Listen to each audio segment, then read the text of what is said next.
안녕하세요, 일렉트로캠입니다. 오늘도 계속해서 테슬라 AI에 대한 이야기를 해볼까 합니다. 그리고 테슬라 소식도 이야기를 해야겠죠. 오늘의 주제는 정말로 테슬라가 정말 이 리얼월드 AI에서 완전한 리더라는 겁니다. 제가 생각했던 것보다 시뮬레이션 파트에서도 그런 검증이나 이런 것들이 놀라워서 제가 가졌던 의문점들을 어느 정도는 대비를 하고 있더라고요. 일론 머스크가 처음 얘기했듯이. 그래서 이런 리얼월드 AI에서는 정말 리더이지 않나. 새로운 아이디어나 소스가 무한하다라면은 여러 가지 어떤 가능성, 방법들에 있어서는 구글이 최고지만 실제 우리한테 다가오는 거는 일론 머스크가 얘기했듯이 테슬라가 1등인 것 같습니다. 좀 더 이걸 정확히 했었어야 되는데 제가 HD맵을 좀 언급을 해가지고 맞습니다. 이거는 라벨링입니다. 그러니까 트레이닝, 딥뉴럴 네트워크 트레이닝을 위한 거지 HD맵을 만드는 건 아니지만, 그리고 그 비효율적입니다. 테슬라도 계속 밝혔듯이, 그리고 전 영상에도 제가 이야기했듯이 효율성의 증대를 위해서는 HD맵은 너무 버겁고 데이터를 많이 씁니다. 비효율적이라는 거죠. 근데 지금 이런 벌드아이 뷰를 만들려고 하는 벡터 스페이스를 이용해서 결국 3D 스트럭처를 딱 보고 바로 카메라 8개로 즉각 구현해서 차가 그런 것들을 정확히 구현하는 것들이 HD맵과 좀 비견되지 않나. 계속 이런 것들을 온라인하고 재구성하고 이런 것들을 만약에 다 데이터를 저장한다라고 하면 굳이 HD맵이 필요할까라는 생각이 들어서 그렇게 이야기를 했는데, 좀 이렇게 편집과 이런 것들을 통해서 이런 잘못 전해진 부분이 있는 것 같아서 이건 확실히 해야 될 것 같습니다. 이건 트레이닝을 해서 바로 도로에 그런 3D 스트럭처를 차가 직접 진짜 사람같이 이렇게 보려고 최대한 구현을 하는 거지, HD맵은 아니지만 뭐 나중에 인프라가 좋아지고 데이터 송수신이 원활해지고 우리가 이런 어마어마한 데이터를 쉽게 저장할 수 있다라면 테슬라가 못해서 안 하는 게 아니라 비효율적이라서 안 하는 거지, 하려면 할 수도 있다, 뭐 그런 거를 또 이야기하고 싶었던 것 같습니다. 제가 여튼 도로도 라벨링해서 잘 이렇게 구현을 한다라는 거죠. 자, 이제 시뮬레이션입니다. 그리고 시뮬레이션 넘어가기 전에, 그래서 왜냐면 이런 프레젠테이션에서 계속 효율적인 면, 메모리가 부족하다라든지 모든 이벤트를 다 저장한다라든지 이런 것들에 대해서 언급이 있었기 때문에 제가 그렇게 얘기를 한 겁니다. 자, 시뮬레이션으로 넘어가서 이분들이 참 대단한데요. 그냥 데이터를 가지고 내부적으로 진짜 리얼월드 같이 가상의 세계를 만들어 놓고 시뮬레이션을 합니다. 시뮬레이션이 언제 도움이 되냐? 지금 이거 하이웨이에서 보면 고속도로에서 이렇게 사람 뛰어가고 있죠. 개도 뛰어가고 있고 남녀가 뛰어가고 있는데 이런 일은 벌어지지 않죠. 그래서 시뮬레이션 상에서 이런 걸 강제로 만들어 놓고 데이터를 형성해서 트레이닝을 시키는 겁니다. 만에 하나, 이게 핵심입니다. 오늘 제가 제일 궁금했던 게 뭐냐면, 딥뉴럴 네트워크를 쓰게 되면 아주 희귀한 케이스, 그걸 엣지 케이스라고 그러죠. 이런 엣지 케이스는 어쩌다 일어나기 때문에 얘가 너무 간사해서 그걸 그냥 지나가 버려요. 어쩌다 일어나는 일이기 때문에 무시해도 된다라는 생각을 가질 수도 있고, 또한 이런 것들에 전혀 대비가 되지 않는다라는 거죠. 그럼 그 무한한 엣지 케이스에 대해서 어떻게 테슬라가 대응을 할 거냐라는 거죠. 항상 별의별 5만 가지 이상한 일들이 사방팔방에서 다 튀어나옵니다. 그러면은 그거를 어떻게 데이터를 모으고 어떻게 트레이닝을 할 거냐, 네트워크를 어떻게 넣어가지고 어떻게 모델을 만들 거냐. 일단 그래서 시뮬레이션을 해서 이런 말도 안 되는 상황을 가정합니다. 혹은 이렇게 라벨링이 힘든 거를 상정한다라든지 뭐 클로즈 루프라든지 온갖 우리가 힘든 것들을 시뮬레이션 상에서 다 구현을 합니다. 여기 보면 뭐 소가 지나간다라든지 thousands unique vehicle, 정말 생각 외로 엄청나게 많은 엣지 케이스들을 대비하고 있더라고요. 계속 그런 것들을 제너레이션 시켜서 그걸 부풀립니다. 그러니까 어쩌다 한번 일어나는 일인데 그것들만 모아서 트레이닝을 하기도 하지만 그거를 데이터를 강제로 불립니다. 그게 좀 놀라웠습니다. 그러니까 실제 데이터도 응용을 하고 실제 엣지 케이스도 지금 베타나 이렇게 돌아다니는 차들로부터 영상 클립을 수집해서 태깅을 하면서 그런 엣지 케이스에 대해서 계속 재구성을 합니다. 그러니까 데이터를 고기만 증대를 하고 계속 복기를 한다고 해야겠죠? 일종의 바둑으로 치면 다시 도본다? 그러면서 계속 거기를 부풀리고 공부를 계속 그거를 중점적으로 학습하게 합니다. 이게 정말 중요한 게 뭐냐면 기존에 그냥 데이터를 그냥 받아가지고 딥뉴럴 네트워크를 돌려버리면은 사실 이미 오토파일럿은 고속도로에서 거의 실수하지 않습니다. 어쩌다 희귀 케이스 때문에 사고가 나지 써보신 분들은 알 겁니다. 근데 항상 우리는 엣지 케이스가 나오죠. 그럼 그것들만 따로 어떻게 처리할 것인가에 대한 고민들이 이 발표에 녹아있다라는 겁니다. 그리고 그걸 부풀린다라는 점. 그리고 시뮬레이션 상에서 정말 리얼하게 다양한 말도 안 되는 사람들을 미리 계속 학습하게 한다라는 거죠. 그래서 들으면서 그런 것들은 어떻게 대비를 할지가 참 궁금했었는데 이미 2중 3중으로 그거에 대해서 대비를 어느 정도 하고 있다라는 겁니다. 그러니까 계획은 좋은데 실제로 어떻게 될지는 두고 보면 알겠죠. 그렇지만 그것에 대해서 이미 사람들이 매우 많은 그런 의문점을 제기하는 것에 대해서 어느 정도는 답변을 할 정도로 대답을 했다라는 겁니다. 프레젠테이션에서. 그런 엣지 케이스에 대한 대비.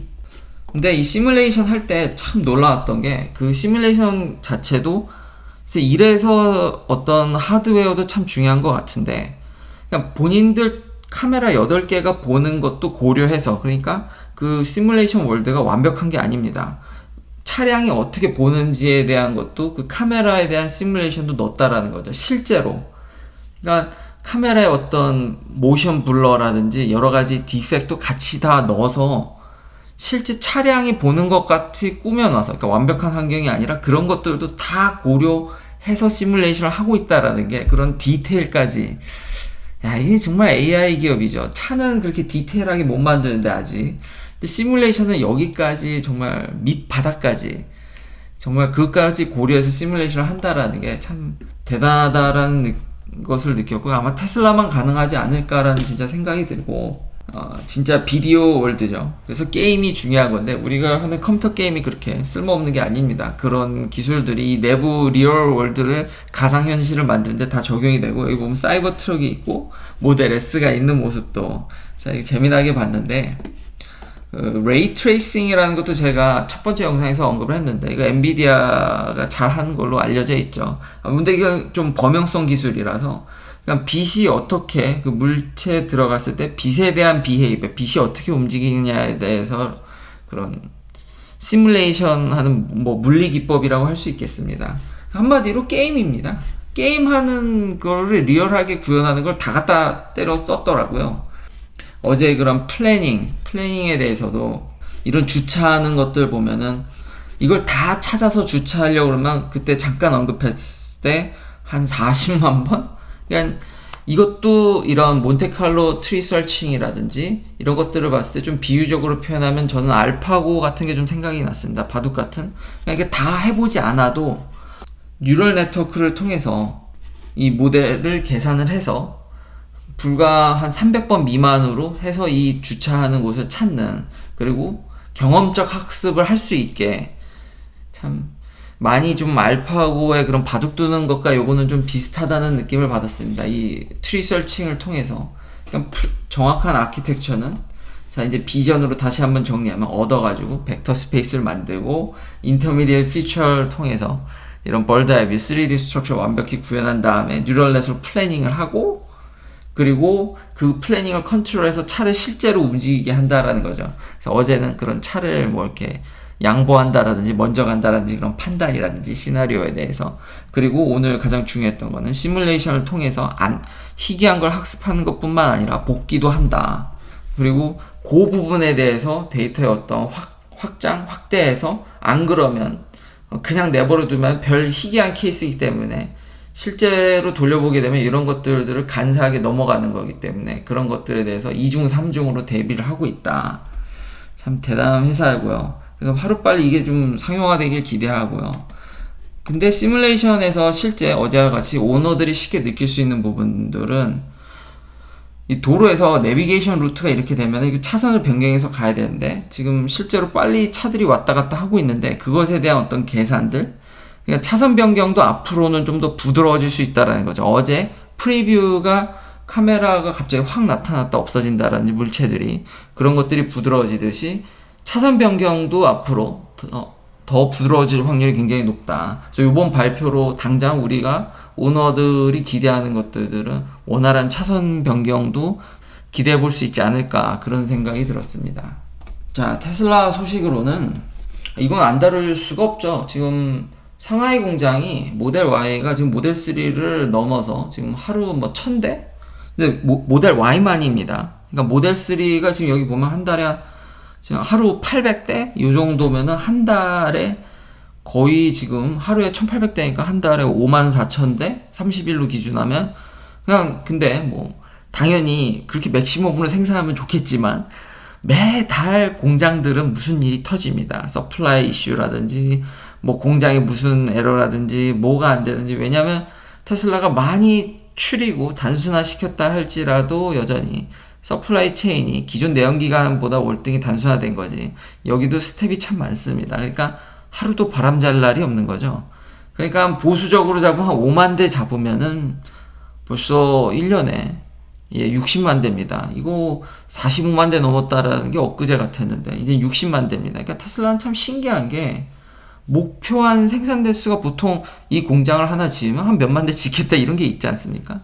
이미 프레몬트도 생산성이 참 높은데 옛날에 토요타가 그걸 45만 대 했던 공장을, 뭐 물론 옛날이라 절대적인 비교는 좀 힘들지만 그걸 지금 60만 대, 70만 대로 지금 끌어올리듯이 지금 상하이 공장도 대단하다. 그러니까 베를린이나 텍사스도 50만 대라고는 하지만 자꾸 이렇게 얘기를 하면 50만 대 이상 더 생산할 것 같은 느낌이 오지 않습니까? 물론 이건 다 희망회로입니다. 그러니까 5만 4천 대여도 제가 뭐 4천 대 빼고 뭐 4만 대로 계산할 수도 있지만 이 배터리가 받쳐줘야 된다라는 점, 그거 외에는 상대적으로 다른 내연기관이나 이런 데들에 비해서는 목표한 것보다는 어쨌든 생산 캐패시티는, 캐파라고 하죠, 한국 분들은. 이건 캐파는 생각보다 크다. 그러니까 부품만 잘 받쳐주면은 어마무시하게 쏟아진다라는 거는 기정사실화되어 있는 것 같습니다. 그렇지만 이제 배터리가 문제다.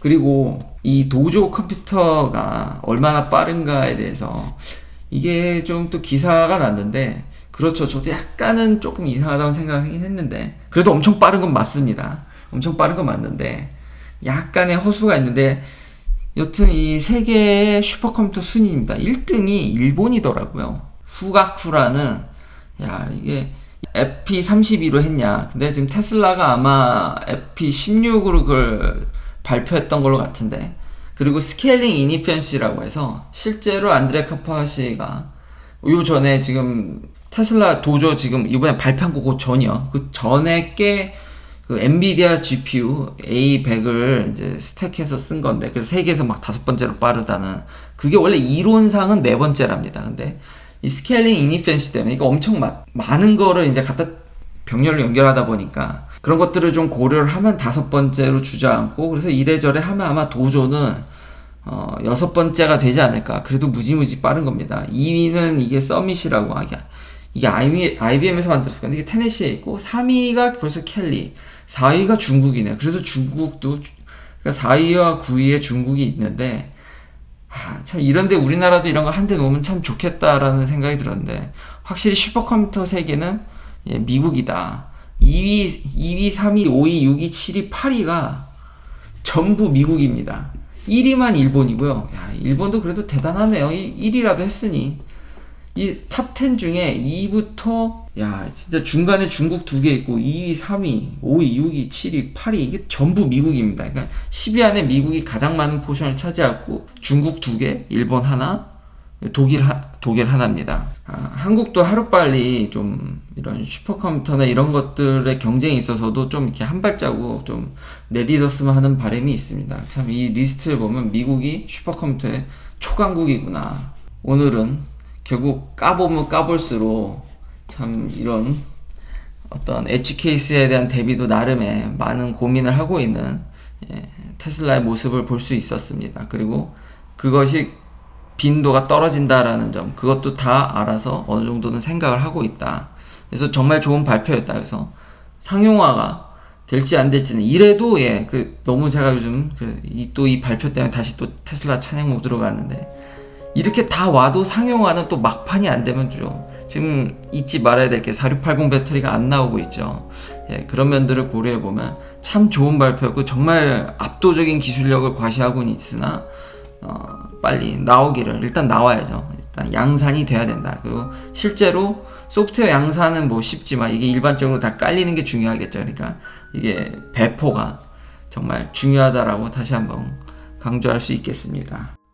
긴 영상 시청해 주셔서 감사합니다. 내일도 테슬라 관련 이야기들로 찾아뵙겠습니다.